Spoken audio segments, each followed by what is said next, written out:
Hello, it's Peter Wright and Kathleen Beauvais in Ontario with episode number 175 of the Yakking Show.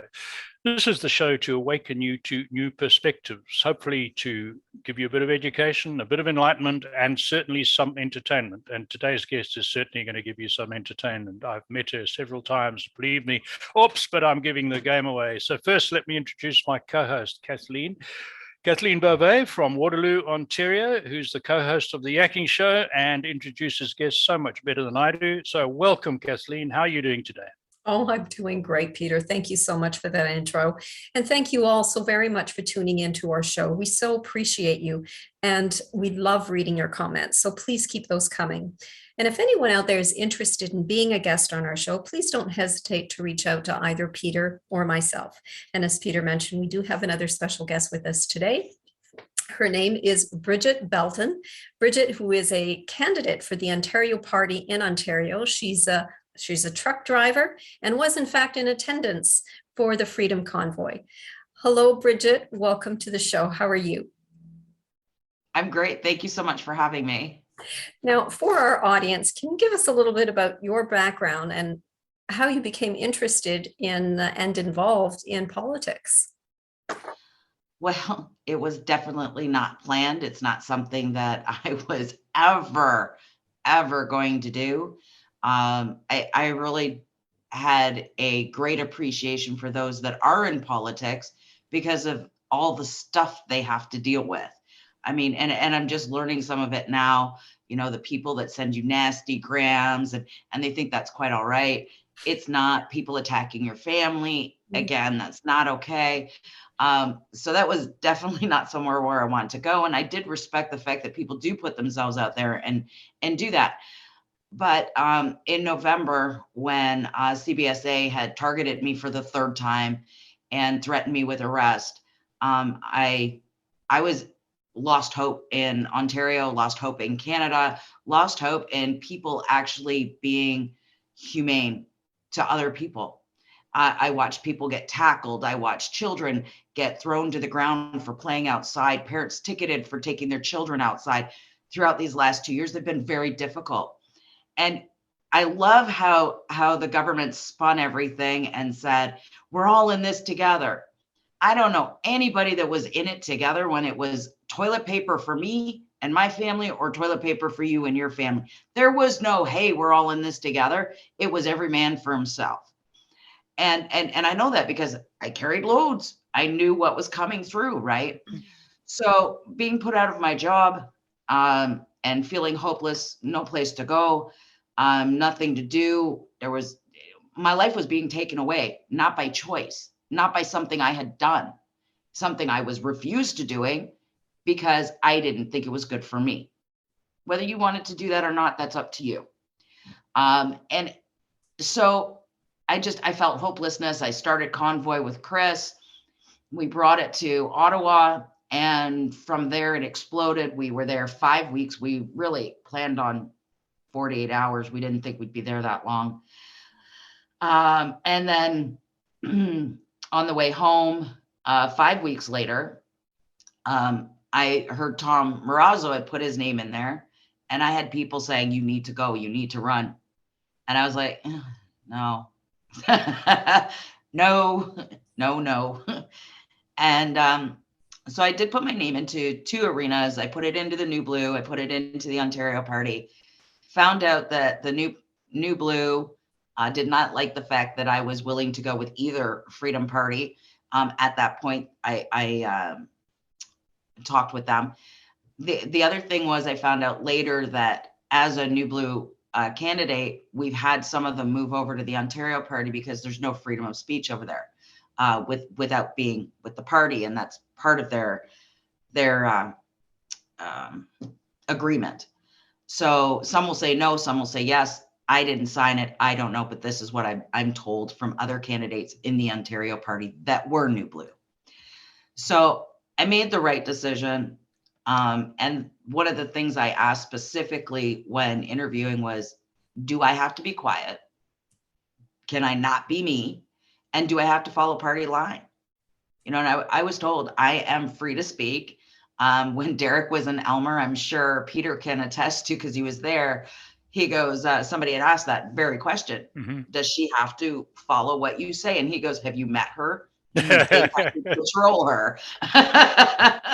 So the answer to that is no. And I think he's getting very accustomed to Brigitte kind of not being exactly 100% with all of the things they agree with. 90%, 99, I'd say. Even I think there's just one issue that I agree, freedom of choice is freedom of choice. So yeah. Wow. So I was actually going to ask you why you chose the Ontario Party. I think you've answered that one very, very well. So I know Kathleen's got something she wants to ask you. So I'll sit back and hope she forgives me for my sarcastic comment earlier. And over to you, Kathleen. So Brigitte, how has your working experience up until now helped you prepare for a political role? Well, trucking, believe it or not, is very political. It is a very political position, because we're always screaming about it on the CV. You ask a Canadian truck driver about American politics, we can tell you who's in this state, who's in that state, what they stand for. We know American politics very well. The Americans still don't know our politics. I've had to draw them even a map so they'd understand where Canada is and how big it is. But I mean, just being able to compare with them our legal system and our governance and how it works, because sometimes they'd ask questions, I'd be like, you know what, I don't know. We weren't taught that in school. So you'd have to look it up and you'd be able to converse about it. So I think my job actually helped me do that. And we deal with a lot of federal and provincial legislations as truck drivers. A lot of them don't make sense, but that's because some guy in a suit and a chair made the decision of what we're supposed to do. So I think in every industry, you're going to have somebody say, well, some guy in a suit and jacket in a chair made that decision that never did this. Well, I'm hoping that should we get enough seats, I'll be made, a minister of transportation, and I can help solely in that area because that's where I'm, my specifics are, and help, of course, in other areas. But that's the main lane for me. We have Sheldon, who's a fireman, so he can deal with all of those kind of emergency procedures that we need to do. We've got Tom Marazzo, who's ex-military, that can work there, work in transportation, and work in our security. We are such a diverse group. It's just amazing. We're business owners. We're just everyday people. Yes, we have the lawyers and the doctors, but they're so down to earth. We're just everyday citizens. I think that's what makes us a great party. Very good.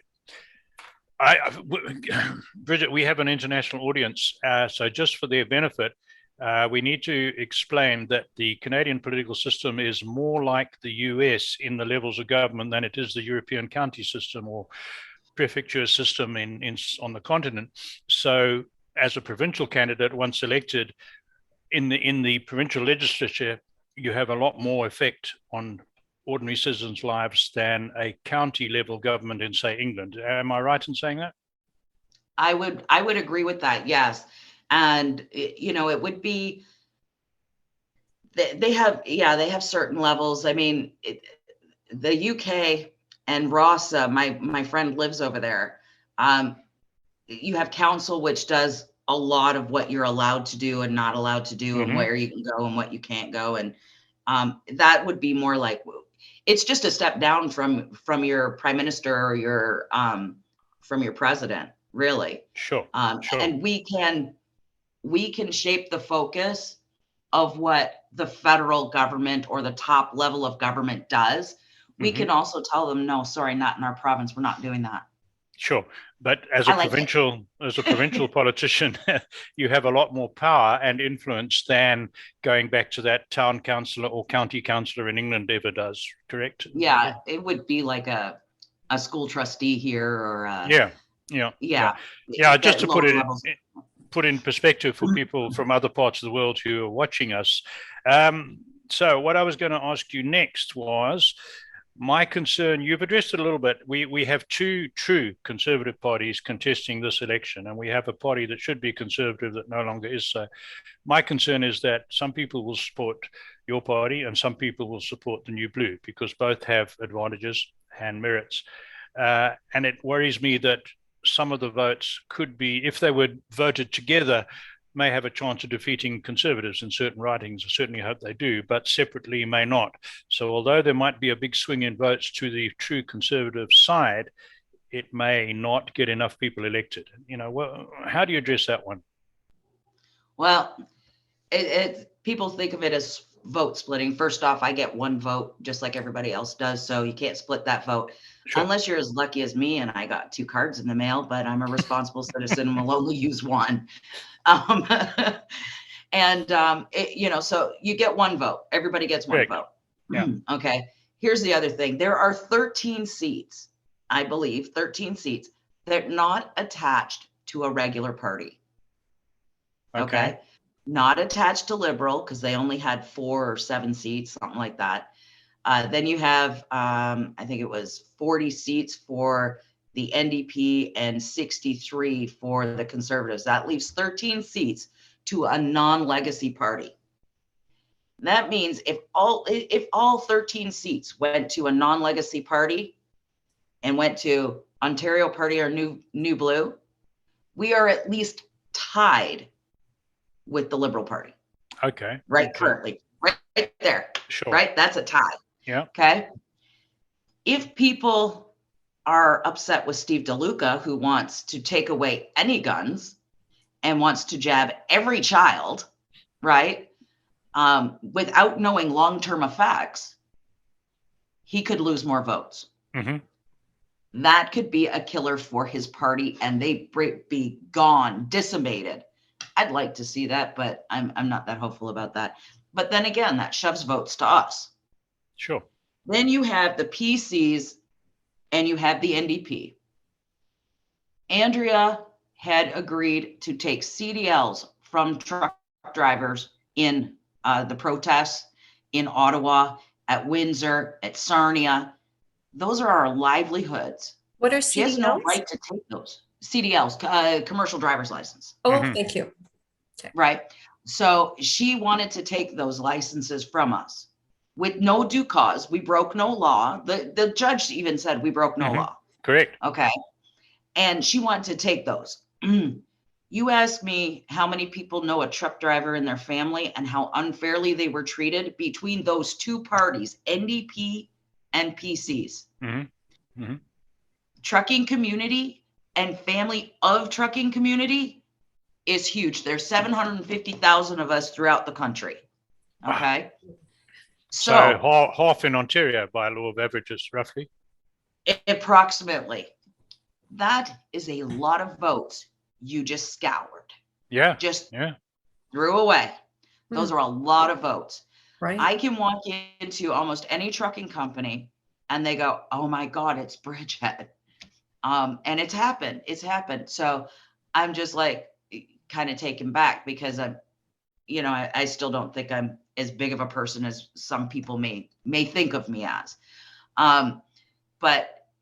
So they have lost votes. I mean, I walked into the one trucking company and they asked me for 3 signs and if they could take pictures.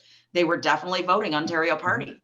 And in my riding, it's heavy trucks. We've got trucks everywhere. There's lots of truck companies. So I think they've shot themselves in the foot. They've, then you look at nursing. How many nurses are in our province? That's right. Yeah. They've fired nurses. They have no money, no EI, no nothing. They're on an extended layoff. So you've got that. Then you've got firemen, extended layoff, no pays, no nothing. They have shot almost every working individual class that was essential during the 2 years that kept the economy going. They've literally shot them in the back and said, see ya. Yeah. No, you're right. You're right.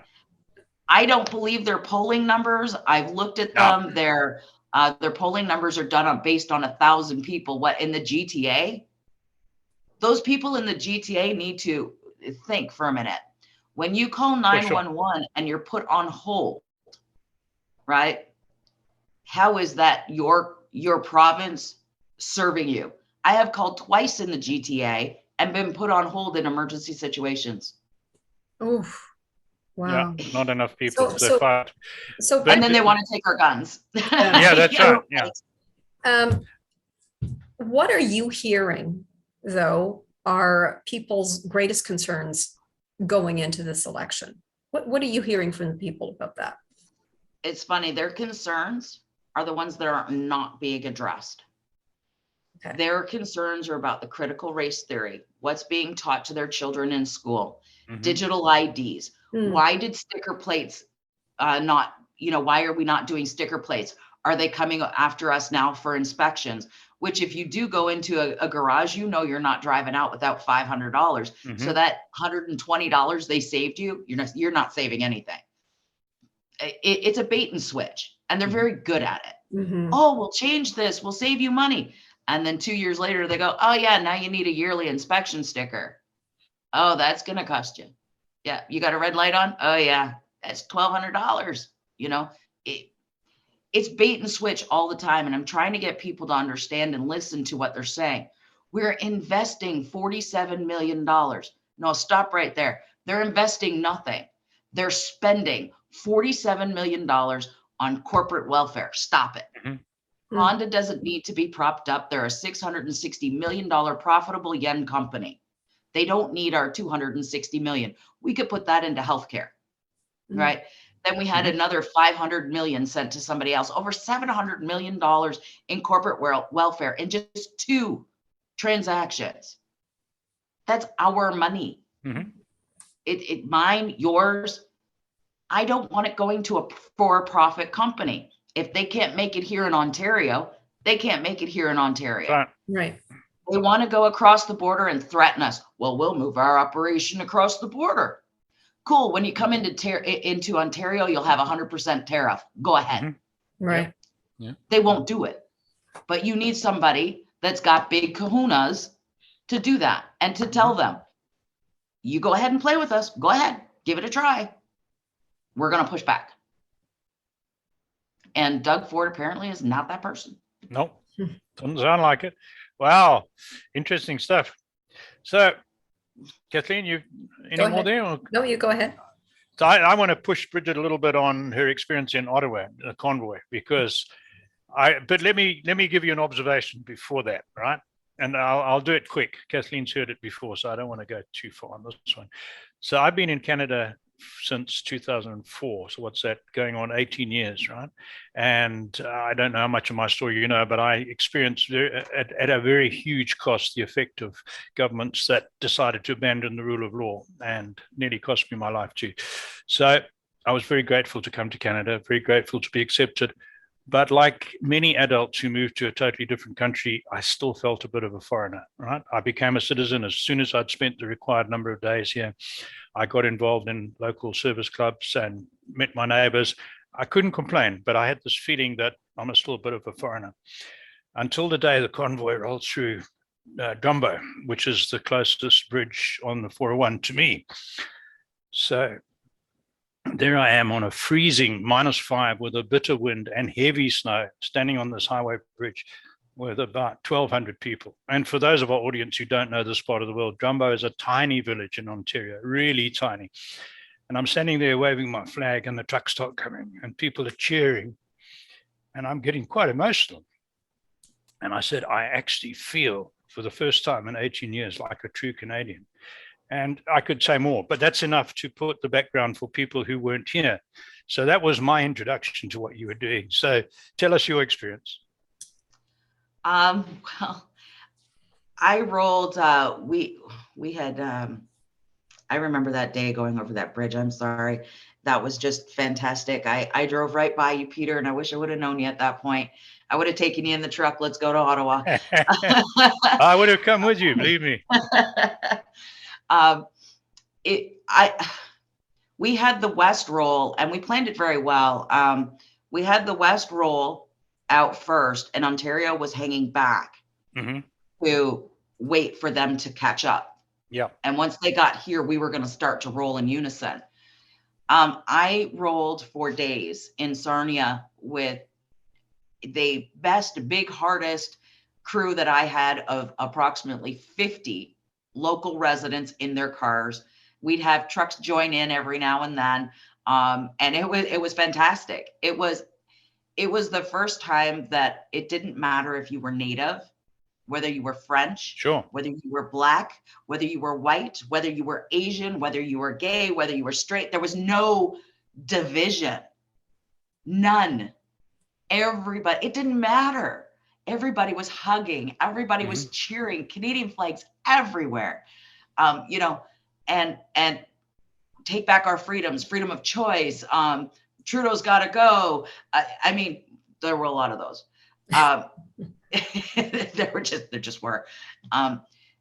People just being people. So when we rolled out that, and I kept saying to my husband, I said, it's not going well. We only got about 50 people in Sarnia. I'm really worried about Ontario. We are very PC, very liberal.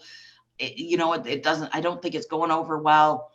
And he said, just hang on. You started this, you keep going with it. I'm like, okay. I get there the Thursday morning and I couldn't believe what I saw. The parking lot at the Wyoming Flying J was full. You couldn't move. People everywhere, kids cheering. There was a police officer directing traffic. I was like, like the kid from Home Alone, right? I was just like, wow, just wow. And there had been a problem with the website updating. The time was at 5:30. Some people were actually in Sarnia at 5:30 in the morning. Bless their hearts. They were there waiting for us. And we weren't there till 8:30. And we kept trying to get that word out, but some people didn't get the message. And, they were arguing online. You could see it. They're going, no, it says 5:30. No, I talked to Brigitte. It says 8:30. Oh, I'm going at 5:30 because I'm not missing it. Right. And it was just like, oh my gosh. It was just the biggest, most proudest moment of my life. Yeah. And I'd always said that Canadians were never unified. We were kind of patriotic if it was convenient. Yeah. Right? This was not out of convenience because it was -13 on some of those bridges. Right. Yeah. They were there in the dark waving with glow sticks so we could see them because we couldn't see their faces anymore. It was pitch black by the time we got to Napanee and Kingston. It was, you can never, ever, ever redo what happened. No. And those that are so negative and hate what happened, I can tell you those are people that did not go, did not experience, did not breathe it. It was a feeling of it, especially after being so locked down for 2 years and 2 years, pushed away from your family, right? Yeah. This government and going to Ottawa, people need to understand what the government did is classic. It's very classic to any woman who has ever lived through a narcissistic relationship. The first thing they do is they wheel you in. The second thing they do is they scare you not to leave. The third thing they do is take you away from your family and friends, segregate and separate, right? Then they have 100% control. And that's what our government did. And people need to wake up. They have been abused by our government. Absolutely. They really need to wake up. Right. Yep. So again, sorry, let me throw in quick for our international audience, my experience, and I related the emotions that I felt. To me, I would equate it to people in England. If your soccer team, if you're at the stadium as your soccer team's about to score the winning goal in the FA Cup, for South Africans, if your rugby team's about to score the winning point in the Currie Cup, and for America, if your team is about to win in the Super Bowl, multiply that by 10, and that's the sort of experience it was. So I hope that puts it into perspective for international people. Sorry, Kathleen, back to you. Well, we're running short on time, but we have a couple more questions to ask you, Brigitte. So what message would you like to give to the Ontario audience? First off, don't do what your grandmother did. Don't do what your mother did. Don't do what your dad did. You don't have to. Just because your parents voted a certain way throughout your lifetime, and you've heard them always say, oh, we're PCers, oh, we're liberals, oh, we're NDPers. You don't have to vote that way. Right. Make change. Okay. Don't be afraid of splitting the vote. As I've already explained, there are seats there to overtake at least one of the parties. And if you allow us, we're going to take over the other two. Right. We've crushed parties, legacy parties that were in power, that had full power, down to 7 seats. We can do this again. And we are more willing to change on the provincial level than we are on the federal level. The other thing is we're going to introduce recall policy. So that means you don't like us, kick us to the curb. Okay? It's plain and simple. And I'm behind that policy. Because why? Because it makes us work for you. No longer will you be working for us. So don't be afraid to make change on June 2nd. It's not that big of a deal. The worst thing you could do is vote what we know, because it's the devil we know. It's such an absurd comment. We know we'll be locked down in the fall. We know this is coming again. They're going to force more injections on us for monkeypox, which we don't need. So make change. If you're unhappy, make change. What's the worst that could happen? We couldn't do any worse than Doug Ford or the Wynne government. It's pretty near impossible.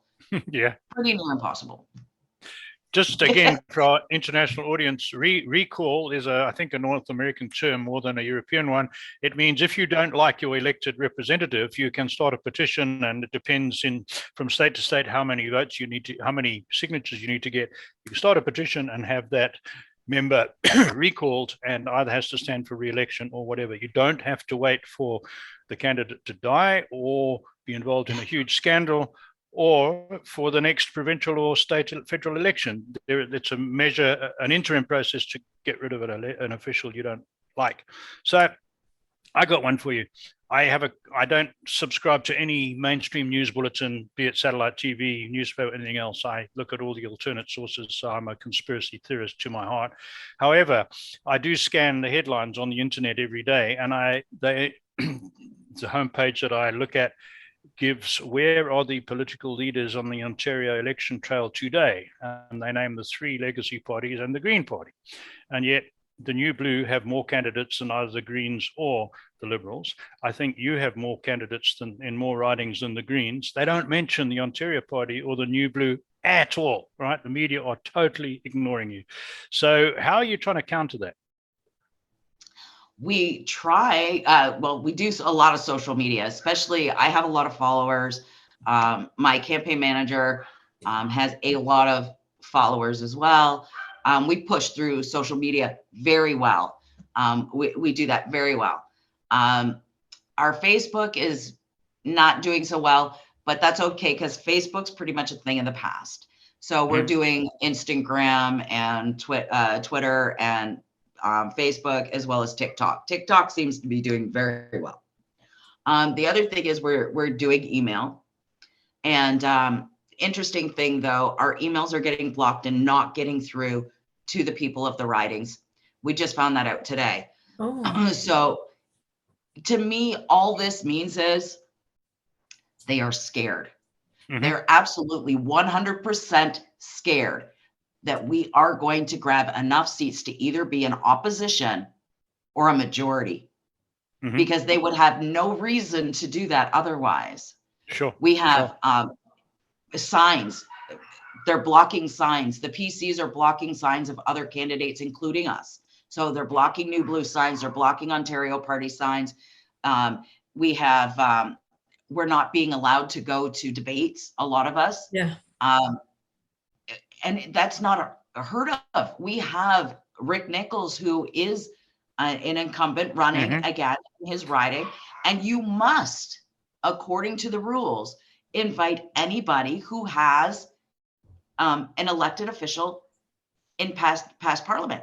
So they're breaking their rules. And here's another thing that just came forward, so that the voters know when they go to the poll, you must mark your ballot with a Sharpie, a black Sharpie, not a pen. We have found out that in one riding, all the ballots were marked with a pen which means they go into the ballot and counted as a spoiled ballot. Really? Oh, Yeah. So if you marked yours with a pen, we are going to be calling in that one particular riding to have everything counted by hand. I'm assuming we are working on it. I am working with the party. I found out about it and I was like, so what happens to those votes? They count them as spoiled votes. So instead of that, we're going to go back. We're already making plans for that. And our emails are being blocked. So we're on that as well. The only reason somebody does that is because they're afraid of you. of course. No other reason. No other reason. Ah, So Brigitte, how do people contact you and what kind of help are you looking for at this stage? At this stage, we can use a lot more people on street corners. We're going to do some waves in the next day or two. So get our name out there. Come and join us. You can find us at Ontario Party EML on Facebook. You can find me at Gidget_642 on TikTok. And you can again go through Ontario Party, Elgin-Middlesex-London .ca, I believe. Yeah. Excellent. very good. We will Yes. put that on the video and in the description so people can get hold of you. Thank you, Brigitte. That was good. I enjoyed Thank you hearing so your much. story. It was a pleasure having you on the show, Brigitte. And thank you all once again for tuning into our show. And if anyone wants to be on the show, please don't hesitate to reach out to Peter or myself. And until next time, take care, everyone. Bye-bye. Bye, everyone.